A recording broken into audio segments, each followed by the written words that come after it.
တူဒီတာရဲ့သဘောကတော့ပေါ့နော်ကျွန်တော်တို့ဟိုးတော့နိဗ္ဗာန်ဈေးပေါ့နိဗ္ဗာန်ဈေးဆိုတာနတ်ပြည်နတ်ရွာမှာဆိုရင်ကျွန်တော်တို့ငွေသားသုံးစရာမလိုဘူးပေါ့နော်စားလိုက်တိုင်းတောင်းတလိုက်တိုင်းကိုစားခြင်းတဲ့ဒီနတ်တုတ်တာနတ်ဩဇာတွေပြေဝကြတယ်ဆိုတဲ့အယူရှိတယ်ပေါ့တူဒီတာမှာကြတော့အယုတ်အမြတ်အလံမရွေးလူလေးမျိုးစလုံးကိုကျွေးရတာဒီလူကတော့စင်းရဲလို့ဒီလူကတော့နေပါလို့ဒီလူကတော့ဂုံရှိန်မြင့်လို့ဆိုပြီးခွဲခြားပြီးတော့ကျွေးလို့မရဘူးပေါ့တဒန်းတဲ့တပြေးတဲ့မှာကျွေးရတယ်အဲ့လိုအညံ့ဝင်တဲ့အခါမျိုးတွေမှာကိုကန်နှိမ့်နေတဲ့အခါမျိုးတွေမှာစတုဒီတာအလှူကိုမပြတ်လှူပေးနိုင်လေ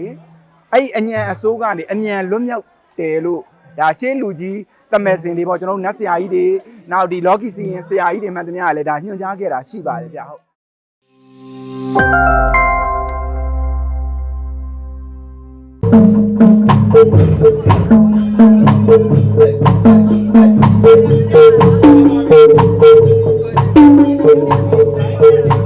โอเคဒီနေ့ကဟိုတိုက်ဆိုင်ပေါ့နော်ကျွန်တော်တရက်တာနဂနာပွဲလေးအလူရှင်တယောက်ကပေးတာပါပေးတော့ကျွန်တော်ရဲ့မွေးရက်တဲ့ဖြစ်တဲ့ယာတီနဲ့လည်းညီတာပေါ့နော်ညီတဲ့အတွက်အဲဆိုရင်မွေးနေ့ပွဲအတွက်စတုဒီတာလည်းကျွေးကျင်တယ်လို့သူတို့ပူဇော်လိုက်တာပေါ့နော်ပူဇော်လိုက်တော့သူတို့ကလည်းဒါဆိုရင်ကိုနတ်ဆရာပဲသူတို့ပံပိုးပါမယ်ဆိုပြီးတော့ဒါလူအယောက်900စာပေါ့လူအယောက်900စာဒီတာမွေလေးရက်ွက်အတွင်းမှာရှိတဲ့ကျွန်တော်ကိုပံပိုးကြတဲ့ဒီမိသားစုတွေအကုန်လုံးကိုကျေးဇူးဆက်တဲ့အနေနဲ့ဒါလှူပြစ်တာပါဗျဟုတ်လူ900စာမှာဘဲဥချင်းနောက်ကြက်သားအာလူပြီးတော့ငရုတ်သီးတောင်ငါ6ကြော်ပက်ကလာဟင်းပေါ့အဲ့ဒါကျွေးပါတယ်ဟုတ်တူဒီတာရဲ့သဘောကတော့ပေါ့နော်ကျွန်တော်တို့ဟိုးတော့နိဗ္ဗာန်ဈေးပေါ့နိဗ္ဗာန်ဈေးဆိုတာနတ်ပြည်နတ်ရွာမှာဆိုရင်ကျွန်တော်တို့ငွေသားသုံးစရာမလိုဘူးပေါ့နော်စားလိုက်တိုင်းတောင်းတလိုက်တိုင်းကိုစားခြင်းတဲ့ဒီနတ်တုတ်တာနတ်ဩဇာတွေပြေဝကြတယ်ဆိုတဲ့အယူရှိတယ်ပေါ့အဲ့တော့ကျွန်တော်တို့ဗုဒ္ဓဘာသာ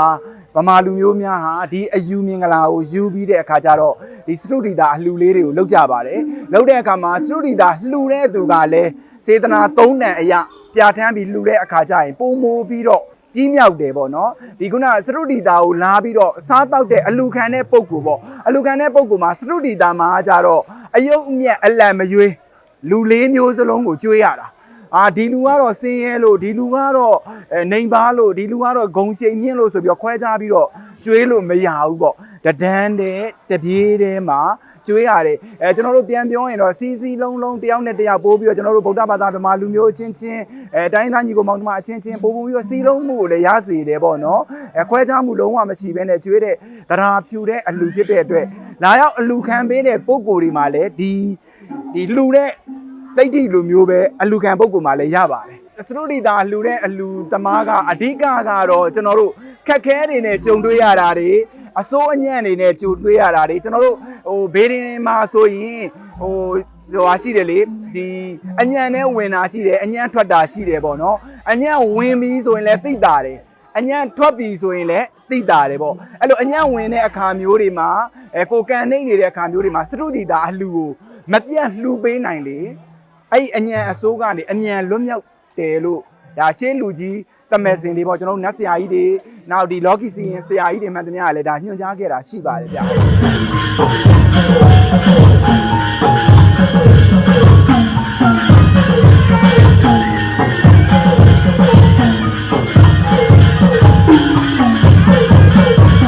အမှန်တိုင်းပြောရရင်ဒီလောက်စီကားဖြစ်လိမ့်မယ်လို့ထင်မထားဘူးကို့ပေါ့နော်ဒီရက်ကွက်ကဒီမျိုးကဒီလောက်ချစ်လိမ့်မယ်ဒါဆိုရင်ကျွန်တော်အလူရှင်ကငွေပဲစိုက်ထုတ်ပေးရတာခွန်အားတွေကအခုမြင်တဲ့အတိုင်းပဲဒီကအမတွေတပြားတစ်ချက်မယူသူတို့ခွန်အားနဲ့သူတို့ကျွန်တော်လှူမယ်လို့ကြားတာနဲ့လာပြီးတော့ဝင်းရံပြီးတော့ပေါ့နော်လုတ်ပေးကြတယ်ငါတို့ကလုံအားဒါနပါခြင်းတယ်ငါတို့ကအေးတိုက်ပေးမယ်အဲ့လိုမျိုးပေါ့နော်သူတို့ကလည်းသူတို့တတ်နိုင်စီလေးတွေလည်းထပ်ပြီးတော့ပါဝင်ပြီးတော့လှူတာပေါ့ကျွန်တော်ပထမရည်ရတာလူ300စာပဲရည်ရတာပါကနာကလည်းတရက်ပဲကမယ်လူ300စာလေးနဲ့ကျွန်တော်ကျွေးမယ်ဆိုပြီးတော့ရည်ရွယ်တာပေါ့တကယ်တမ်းလုပ်ဖြစ်တော့ကနာက2ရက်ဖြစ်သွားတယ်နောက်ဒီအလှူကလည်းပဲလူ900စာ900စာဟိုမှာဒီနေ့အတွက်900စာပေါ့နော်မနက်ဖြန်အတွက်လည်းထပ်ချက်ချင်ကြသေးတယ်သူတို့ကအဲ့လိုကိုမှအလှူထပ်တိုးလာတယ်ပေါ့နော်အဲ့လိုရှိပါတယ်နောက်ပိုးပြီးတော့ကောင်းတာကိုယ့်ရဲ့နတ်တစ်ပြည့်ပေါ့နော်အခုဖြစ်လာတဲ့ D1 ဆိုတာဒီ waste ဟိုပါပေါ့အင်းရလမ်းမှာဖွင့်ထားတဲ့ဒီ athletic clinic မိသားစုပေါ့နော်သူတို့ဆိုရင်လည်းပဲ လှူနေနဲ့ကိုတရားပွားပွားပြီးတော့ဒိုးတလောက်ပြောပါထပ်ပြီးတော့ဖြည့်ပေးပါမယ်ဆိုပြီးတော့သူတို့ကိုယ်တိုင်မရောက်သေးတာတော့မှအဲ့လိုဖုန်းတွေဆက်ပြီးတော့ကိုသူတို့ GGPP ပေါ့နော်ထပ်ပြီးတော့လှူပေးတယ်ဆိုတော့ဒီလူပေါ်မှာအရန်ကိုပီတိဖြစ်သွားတာပေါ့အော်ငါဒီလောက်ချစ်ခံရပါလားပေါ့နော်ငါ့ကိုဒီလိုချစ်သေးပါလားဆိုတဲ့စိတ်ကလေးကတော့ပီတိပေါ့ပြီးတော့နတ်ကြီးတွေကလည်းကိုယ်ကိုမြောက်စားပါလားပေါ့ပုံကိုယ်တွေနတ်ကြီးတွေရဲ့မြောက်စားမှုကြောင့်ဖြစ်တာပေါ့နောက်ပြီးတော့အဓိကကတော့မမေ့မလျော့မပေါ်မဆန်မိဘနှစ်ပါးပေါ့မွေးတဲ့နေ့ဖြစ်တဲ့အတွက်ဖေဖေကတော့မရှိတော့ပါဘူးကျွန်တော်မွေးခဲ့တဲ့မွေးသမီးခင်ကျေးဇူးရှင်လည်းဒီကုသိုလ်ရပါစေဒါဆုတောင်းပါတယ်ပြီးတော့ကျွန်တော်အခုချိန်မှာတားလို့တစ်မျိုးညီလို့တသွဲခေါ်ပြီးတော့ဒီထီးရိပ်ပေးလို့စောင့်ရှောက်ပေးထားတဲ့အလိုတော်ဒီအကြောင်းကအရှင်ကုမာလာပေါ့နော်ဖုံဖုံကိုလည်းဒီနေရာကနေဥတင်ပါတယ်ဖုံဖုံလည်းဒီအလူမှာပါရမီဖြည့်ထားတယ်ဖုံဖုံလို့တပည့်တော့မွေးနေ့အလူလေးလုံးမလို့ဆိုတော့နေမနေနဲ့အလူရှင်ရှိမရှိတဲ့ငါလူချင်တာငါလူမယ်တဲ့ရောငါအတွက်ဒါလူပေးဆိုပြီးတော့အဲ့လိုမျိုးချင်းမြင်ထားတာလည်းရှိပါတယ်ကျွန်တော်ရဲ့လူမှုကွန်ရက်မှာလည်းအဲ့ဒါလေးကျွန်တော်တင်ထားပါတယ်အကုန်လုံးဝင်းရံပြီးတော့ပေါ့နော်တိတိဆုံလာပြီးတော့ကိုလုတ်ပေးကြတဲ့အတွက်အရန်ပျော်တယ်ပေါ့အရန်လဲဟိုဖြစ်ပါတယ်လားသမီးလားဒေါက်တာရောင်ကလင်းနစ်ပေါ့နော်ဖောင်ဒါဒေါက်တာရောင်ကလင်းနစ်ရဲ့ဖောင်ဒါကျမကတော့ချစ်လို့သမီးကိုရာလို့ခေါ်တယ်ဒါအလှပရေးရနဲ့ပတ်သက်ရင်ဒေါက်တာရောင်တို့မှာဒေါက်တာသိန်းတို့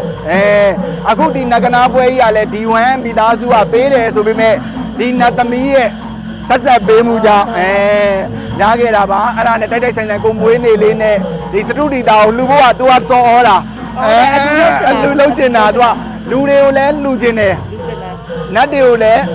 ပျော်ပွဲပေးချင်တယ်အဲ့လိုဒီကျွန်တော်မွေးနေ့ဆူတောင်းအနေနဲ့ကတော့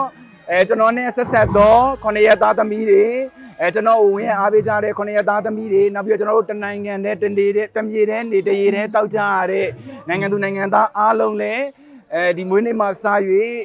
ဒေမတိရမကအအနေရခင်းကြပါစေကက်ကြီးသုံးပါးကိုကြော်နှင်းနိုင်ကြပါစေတယောက်နဲ့တယောက်ပုံမို့ပြီးတော့ချစ်မြတ်တာတွေတိုးစွာဖြစ်နားလည်မှုတွေလည်းတိုးစွာနဲ့စီးပွားဥစ္စာဒဏပြည့်စုံကြပါစေလို့ဆုမွန်ကောင်းတောင်းပါတယ်ခင်ဗျာ